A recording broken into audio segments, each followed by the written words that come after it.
Hello, welcome to my new mini blog. আশা করছি তোমরা সকলেই খুব ভালো আছো। মা আর বাবা আসার পর তেমন কোথাও বেরোনো হয়নি, তাই আজকে লাঞ্চে চলে গেছিলাম দেশি আরোমাতে। ওখানে পৌঁছতেই সবার আগে চলে এলো আমাদের ওয়েলকাম ড্রিঙ্ক। ওয়েলকাম ড্রিঙ্ক খেতে খেতে আমরা ভাবছিলাম কি স্টার্টার অর্ডার করা যায়। স্টার্টারের কোনো ভিডিও কিংবা ছবি তুলে ওঠা হয়নি। এরপরে চলে এসেছিল আমাদের মেন কোর্স। আমি আর মৌমিতা নিয়েছিলাম তন্দুরি বাটার রুটি সাথে চিকেন কোলাপুরি, আর বাবা মা নিয়েছিল চিকেন ফ্রাইড রাইস সাথে চিকেন মাঞ্চুরিয়ান। প্রতিটা খাবারই ছিল ভীষণ সুন্দর। শেষের এই হাত ধোয়ার জায়গাটা আমার একটু ইউনিক লেগেছিল।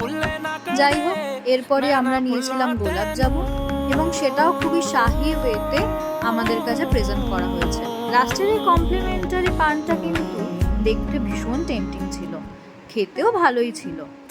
আজকের ভিডিওটা এখানেই শেষ করছি। দেখা হচ্ছে নেক্সট মিনি ব্লগে। আর ভিডিওটা কেমন লাগলো অবশ্যই জানিও। Bye bye.